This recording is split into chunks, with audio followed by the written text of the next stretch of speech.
দেখেন তো আমরা একটা সিমে এই 6টা লাইন পাবো। আমরা কর্মে ছিলাম তো সিএল কে মানে ক্লক মানে টাইম রিসেট, ঠিক আছে? আর ই রি এস ই টি, এটা ছোট আছে।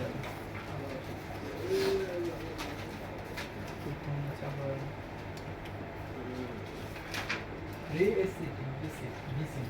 আচ্ছা, প্রত্যেকটা বলছিলাম না, প্রত্যেকটা ডিভাইস বা কি চলার জন্য আমার কি লাগবে? ভোল্টেজ লাগবে। তো এটা কি আলাদা একটা সিস্টেম, কি আমাদের আলাদা একটা ডিভাইস না?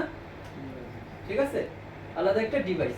এগুলো যখন আমরা মাপি তখন যদি এই পাশে গ্রাউন্ড পাই, অপোজিট সাইডে ভি সিম পাবো।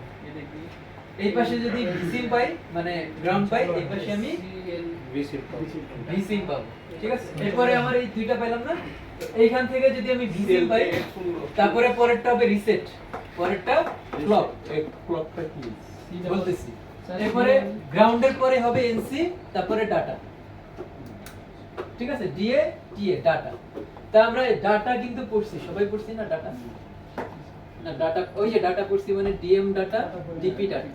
ঠিক আছে, তারপরে আমরা ক্লকটা পড়ি নাই, এখানে কিন্তু বাকি সবই পড়ছি।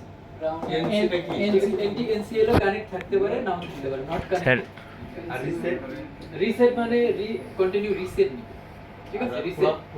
ক্লকটা হলো আমার time clock, C L O C K, C L double O C K clock, যেটাকে বলি, হ্যাঁ? তো এটা সংক্ষিপ্তে সিএল কে লিখছি ক্লক। তারপরে ভি সিম মানে কি? ভোল্টেজ যেটা ইন হবে ওইটা। সিএল সিকে মানে ক্লক মানে